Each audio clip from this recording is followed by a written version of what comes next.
السلام علیکم دوستو، آج ہم آپ کو محبت کرنا سکھائیں گے۔ پریشان مت ہو، آپ کسی غلط چینل پر نہیں آ گئی، بلکہ کچھ محبتیں ایسی بھی ہوتی ہیں جو تاریخ کا دھارا ہی بدل دیتی ہیں۔ اور ایسی ہی ایک محبت نے جنم لیا روس کی سرد ہواؤں اور برفیلے میدانوں میں۔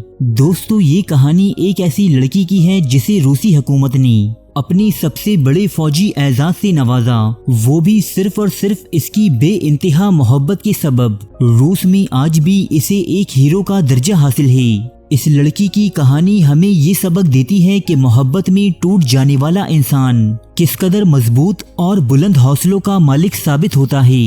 یہ کہانی ہے ماریا اوکتیابرسکایا کی۔ یہ لڑکی ایک یوکرائنی خاندان میں پیدا ہوئی جو غربت کی لکیر سے کافی نیچے زندگی گزار رہا تھا۔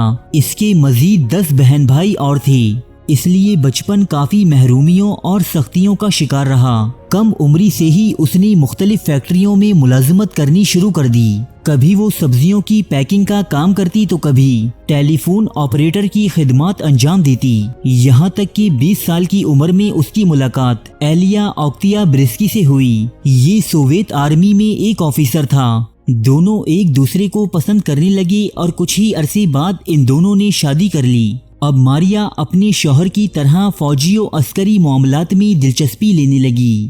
اس نے نرسنگ کا کورس کیا، ہتھیاروں کے بارے میں معلومات حاصل کی اور انہیں چلانا بھی سیکھا۔ ماریا اور ایلیا دونوں بہت خوش و خرم زندگی گزار رہے تھے کہ اسی دوران جرمنی کی نازی افواج کی جانب سے دوسری جنگ عظیم چھیڑ دی گئی۔ ہٹلر کی ناقابل تسخیر فوجوں نے یورپی ممالک پر قبضے کے بعد روس کی وسیع و عریض مملکت پر بھی چڑھائی کر دی۔ ایسے حالات میں ماریا کا شوہر ایلیا جنگی محاذ پر روانہ ہو گیا اور ماریا کو سائبیریا کے ایک محفوظ مقام پر منتقل کر دیا گیا جہاں جنگ کی تباہ کاریاں ابھی تک نہ پہنچی تھیں۔ یہاں رہتے ہوئے سن 1941 میں ماریا کو یہ خبر ملی کہ اس کا شوہر نازی فوجوں کا مقابلہ کرتے ہوئے کیف کے مقام پر مارا گیا ہے، جبکہ یہ خبر ماریا تک 2 سال بعد پہنچی تھی۔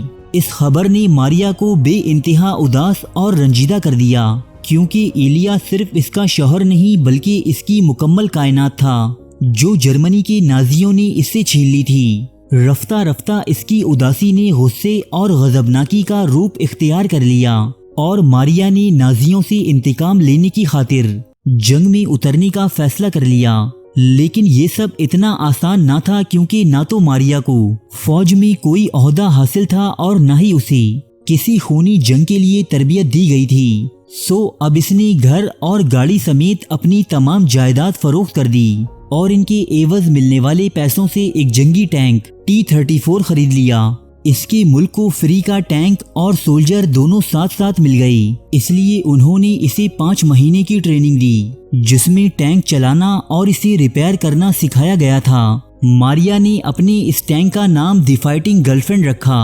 جنگی محاذ پر روانہ ہوتے ہوئے ماریا کی عمر 38 سال تھی۔ صرف 5 ماہ کی ٹریننگ کے بعد اسے اور اس کے عملے کو ایک سخت ترین جنگی محاذ پر بھیجا گیا تھا جہاں اسے ٹینکوں کی اولین صفوں میں جگہ ملی تھی۔ اس کے ساتھ جنگ لڑنے والے جب ماریا اور اس کے کریو کو دیکھتے تو وہ ان سب چیزوں کو ایک پبلسٹی اسٹنٹ یا ایک لطیفہ خیال کرتے، لیکن جلد ہی ان سب لوگوں کی غلط فہمی اس وقت دور ہو گئی کہ جب انہوں نے ماریا اور اس کے ٹینک کو سیمولنسک شہر کے محاذ پر جنگ کرتے ہوئے دیکھا۔ یہ اس کی زندگی کی پہلی جنگ تھی جس میں نازیوں کے حملے اس قدر شدید تھے کہ اس کے ساتھی ٹینک ایک ایک کر کے پیچھے ہٹنے لگے، لیکن ماریا اور اس کا کریو آگے بڑھ کر نازیوں کی تمام مشین گنز اور آرٹلری کو تباہ کرتا رہا کہ یکایک ایک آتشی گولہ اس کے ٹینک پر آ لگا۔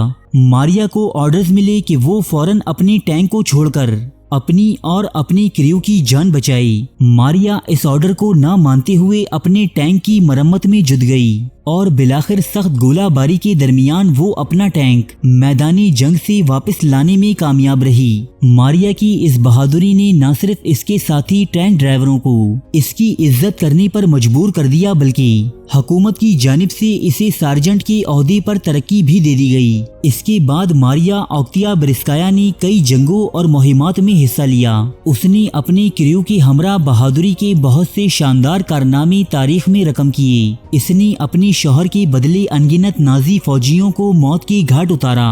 17 جنوری 1944 لینن گارڈ کی جنگ اس کی آخری لڑائی ثابت ہوئی، جس میں ماریا کا ٹینک ایک بارودی سرنگ سے ٹکرانے کے بعد چلنے کے قابل نہ رہا۔ ماریا ٹینک سے اتر کر اس کی مرمت کر ہی رہی تھی کہ ایک جرمن گولی اس کے سر میں آ کر لگی۔ اس گولی کے لگنے کے بعد وہ اپنے ہوش و حواس میں نہ رہی۔ روسی فوجوں نے یہ جنگ جیت کر لینن گراڈ پر دوبارہ سوویت پرچم لہرا دیا تھا اور نازیوں کو فیصلہ کن شکست دی تھی، لیکن یہ سب دیکھنے کے لیے ماریا اوکتیابرسکایا موجود نہ رہی۔ سر میں گولی لگنے کے بعد یہ عورت 2 مہینوں تک کومے کی حالت میں رہی اور اس کے بعد ماریا کی موت واقع ہو گئی۔ ماریا اوکتیابرسکایا کو فوجی اعزازات کے ساتھ دفنایا گیا اور بعد ازاں اسے روس کے سب سے بڑے فوجی اعزاز ہیرو آف سوویت یونین سے بھی نوازا گیا۔ آپ اسے روس کا نشان حیدر سمجھ لیجیے۔ آج روسی قوم نے اس عورت کے مجسمے اپنی سڑکوں اور چوراہوں پر نصب کر رکھے ہیں اور درسی کتابوں میں اس کے بارے میں پڑھایا جاتا ہے تاکہ ان کی نئی نسلیں محبت کو ایک طاقت کے روپ میں پہچانیں، نہ کہ کسی کمزوری کے۔ ماریا اوکتیابرسکایا کی کہانی ان لوگوں کے لیے ایک واضح مثال ہے جو محض چند ماہ کی محبت کے ناکام ہو جانے کے بعد نشہ کرنے لگتے ہیں یا پھر خودکشی جیسے اقدامات پر اتر آتے ہیں۔ دوستو، محبت یا جدائی زندگی کا ایک حصہ ضرور ہے، لیکن مکمل زندگی نہیں۔ اسے کسی ایک غم کی نظر کر دینا کہیں کی عقل مندی نہیں۔ زندگی میں آگے بڑھیے اور کوشش کیجیے کہ جو محرومیاں آپ کی زندگی میں آپ کو ملی ہیں آپ کی وجہ سے کوئی دوسرا ان کا شکار نہ بنے۔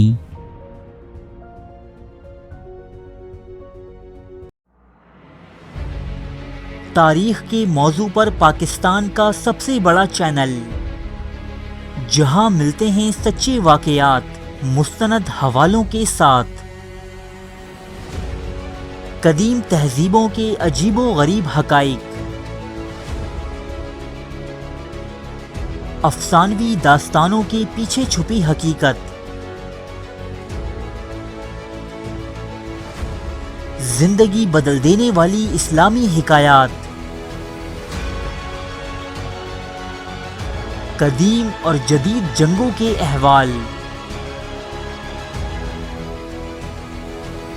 دلچسپ اور پراسرار واقعات،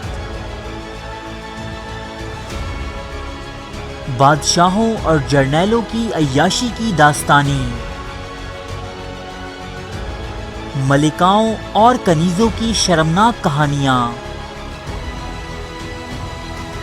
یہ سب اور بہت کچھ دیکھنے کے لیے سبسکرائب کیجیے اردو ڈائری کو۔